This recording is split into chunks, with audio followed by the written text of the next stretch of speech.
tarde, alunos do 6º ano. Estamos aqui hoje nos encontrando, né? Que bom que a gente está se encontrando na aula de língua portuguesa, tá bom? Vamos ter uma aula de gramática agora, sobre substantivo, mas antes da aula, eu quero saber como é que vocês estão. Como é que vocês estão em relação a ficar em casa esse tempo todo? Estão com saudade da escola? Eu confesso que estou com muita saudade, mas por enquanto nós ainda vamos ter que esperar as definições dos órgãos competentes, daqueles órgãos que regem todo o sistema, né? Órgão federal, estadual, municipal, temos que esperar, tá bom? Vamos continuar estudando assim, dessa forma, em casa. Agora tem uma coisa, esse estudo ele tem que ser feito, mas ele tem que ser passado para o professor quando vocês responderem as questões, tá bom? Às vezes eu estou sabendo que vocês não estão enviando as respostas para o professor. Como é que ele vai analisar, avaliar vocês quando voltar para a escola? Viu? Respondam, mandem as respostas para o professor para que ele possa anotar na volta para a escola, ajudar nas notas que vocês vão precisar. Tá bom? Então vamos lá, pega o livro de gramática. Vamos estudar no capítulo 3 sobre substantivo. Página 53. Tá bom? O estudo de substantivo, ele começa com uma tirinha para vocês analisarem, para vocês lerem tudinho, para poder chegar no contexto aqui do que é o substantivo, tá bom? Estudem o conceito de substantivo. O que é substantivo? É a palavra que usamos para designar o que chamamos de objetos substantivos. Substância, substantivo, substância, algo que existe, ou para pegar, para sentir ou mentalmente. Mas é uma substância, tá certo? É substantivo. Tudo que podemos aprender mentalmente como substância, como os produtos utilizados pela professora Norma para criar as questões da prova. Quando você ler a tirinha, você vai entender, tá certo? Então, o que é substantivo? Em algumas gramáticas, como diz aqui no Aprender Mais, aqui do ladinho, fala que substantivo se entende de tudo aquilo que dá, são palavras que nomeiam os seres em geral. Quando fala em ser aqui, não é ser vivo, tá certo? É os seres em geral. Porque ele diz assim, segundo os...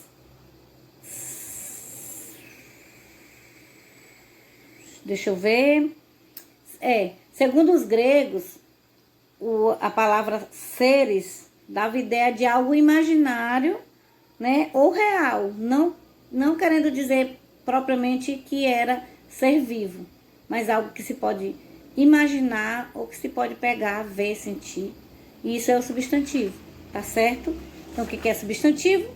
É algo que é um nome que se dá aos seres, as coisas que existem ou não, mas que essas coisas podem ser sentidas. Aqui na página 54 explica melhor quando fala o que é substâncias, dá a ideia de que é substância, terra, coisa que se pega, caneta, menino, substância, existe, eu posso ver, eu posso tocar. E objetos apreendidos mentalmente, como substâncias, são as coisas que a gente só sente, mas são substantivos, tá certo? Na classificação dos substantivos, antes de continuar, vou lembrar que o estudo de substantivo é muito longo, mas nós não vamos estudar todo hoje, tá certo? Então, aqui fala da classificação dos substantivos como simples e compostos. Substantivo simples e substantivo composto. Como simples, o radical é que indica se o substantivo é simples ou composto. Tia, o que é o radical? Radical é a parte da palavra que dá origem a outras palavras a partir daquela parte. Ainda está complicado de entender, mas vocês vão entender agora. Por exemplo, a palavra jardim. O radical geralmente para numa consoante, que na palavra jardim é um D, no D. Jardim, você para no D e a partir daí você cria outras palavras que se originam da palavra jardim. Esse pedacinho que dá origem a outras palavras é chamado de radical. E a partir desse radical nós vamos saber se o substantivo é simples ou composto. Porque a palavra simples, o substantivo simples. Palavra composta, substantivo composto. Porque a palavra composta tem 2 ou mais radicais. Por exemplo, a palavra bomba-relógio é uma palavra composta que tem 2 radicais. O radical de bomba, que é bom, até no B, e relógio, que é até no G. Ou aqui tem palavra-chave, também tem guarda-chuva, guarda-roupa, bem-te-vi, girassol, televisão, porque vocês sabem que a palavra composta, ela não tem que ter o hífen, né? Ela pode ser composta porque ela tem dois radicais. Televisão. O radical de tela, que é tele, T no L, visão, da visão, que é até no S. Que são palavras que vocês podem criar. São pedacinhos que vocês podem criar outras palavras através delas, tá bom? Então, existe o substantivo simples, o substantivo composto, o substantivo derivado. O que é o derivado? Derivado vamos voltar aqui um pouquinho para o primitivo, tá bom? O derivado vem do primitivo. O que é primitivo? A primeira parte, o primeiro pedaço. E o derivado é o que se deriva daquela palavra. Por exemplo, a palavra porta. Você sabe que a partir da palavra porta eu posso criar outras palavras. Portaria, porteiro. Então, a palavra porta passa a ser a palavra primitiva, e os derivados das outras palavras que eu criei dela. Então, substantivo primitivo, substantivo derivado também faz parte da classificação do substantivo. Aí vem o abstrato e o concreto. O que é concreto? Concreto é aquilo que se pode ver, pegar, tocar, mudar de lugar, certo? E o abstrato não se faz isso, porque ele é um substantivo, ele existe, mas não se pode pegar, só sentir.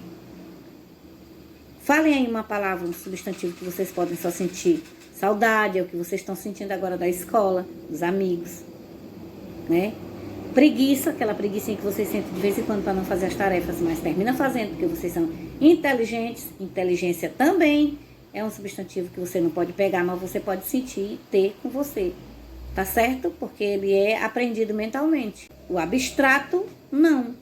Não, porque ele não existe em matéria, mas só em pensamento, entendeu? Então, o abstrato tem uma existência dependente, como cuidado. A palavra cuidado é um substantivo abstrato, porque depende da gente para que ela possa existir. Por exemplo, eu tenho que ter cuidado com alguma coisa. Ansiedade, cansaço, né? São palavras abstratas, tá certo? Então, simples, composto, primitivo, derivado, concreto e abstrato. Estudem mais essa divisãozinha em outros meios sociais, tá? Na televisão, na internet, televisão também, né? Em outros livros, em outras revistas. Anotem, escrevam, pesquisem e mostrem que vocês são inteligentes. Aí, os substantivos concretos, eles têm uma divisão também, uma classificação. Próprios e comuns. Substantivos próprios e substantivos comuns. Os próprios são os que se aplicam ao substantivo em particular. E os comuns são os que usamos para nos referir de forma geral a seres de um mesmo grupo. Por exemplo, pessoas. Pessoas é o substantivo comum. Porque é comum a todos os seres que pensam, que andam, que se vestem, que compram, que estudam. São pessoas. Mas cada pessoa tem o seu nome, que é o substantivo próprio. Eu sou uma pessoa, mas o meu nome é Socorro. Vocês são pessoas, mas o nome de vocês é Guilherme. É Guilherme de novo. É Francisco Filho. É Ribamar Neto. É Eduarda. Né? Não sei se eu esqueci de mais alguém, mas desculpa se eu esqueci, mas vocês estão aqui, ó, guardadinho no coração, tá bom? Então, os nomes próprios são os nomes que vocês adquiriram. Mas vocês, as pessoas, os alunos, é substantivo comum, porque alunos é o nome dado a todas as pessoas que estudam, que estão numa escola, que são inteligentes, como os alunos do 6º ano. Deu para entender? Comum e próprio. Todo mundo tem um animalzinho, um gatinho. Gato é um nome comum, porque é um animal que mia, no geral. Todos os animais que miam, que tem pelo, que tem 4 patas, que comem ração, que comem peixe, rato, né? Mas o nome próprio é o nomezinho que se dá para o gato, seu gatinho de estimação, como o daqui, que é Caio, né? Tem a Vampirina, tem o Caio, tem outros, mas são tantos que nem dá para gravar o nome. Entenderam o que é comum, o que é próprio? Então, esse é o estudo de hoje sobre o substantivo, tá certo? E vocês vão lá para a página, vocês vão para a página 61, da página 61, a página 63 e respondam a atividade. E enviem para o professor. Tá certo? O professor Manuel está esperando a resposta das atividades. Tá bom? Essa é a nossa aula de gramática e a próxima aula está no livro de língua portuguesa que nós vamos ver já já. Uma boa tarde de estudo, fiquem com Deus e não esqueçam de enviar as respostas para o professor, tá bom?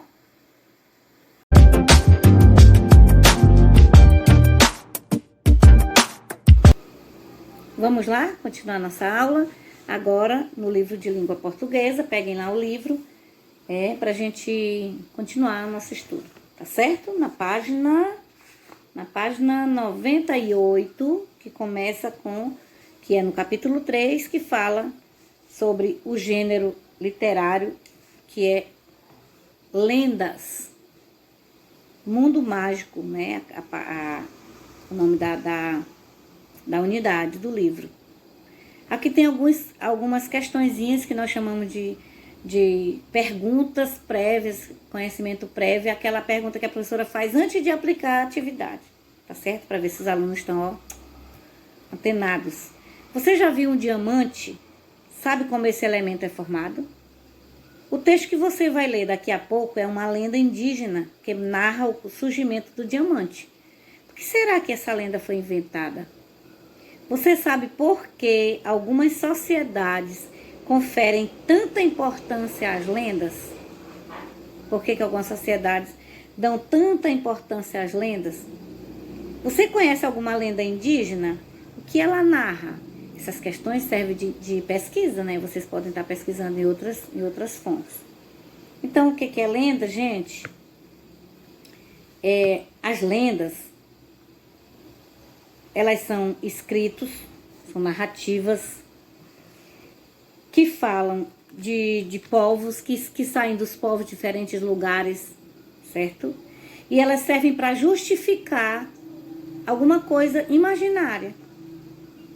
Por exemplo, a lenda da mandioca, né? Vocês vão pesquisar sobre a lenda da mandioca e vão ver que a lenda da mandioca justifica o nascimento de uma certa plantinha que nasceu no lugar onde foi enterrada uma índia, por nome de Mani.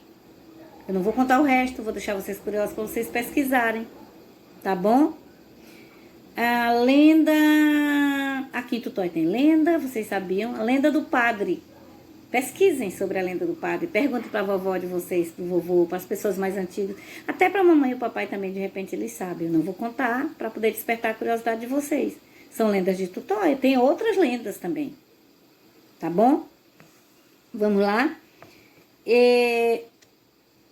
Continuando o estudo, né, que fala sobre lenda, tem as lágrimas de Potira.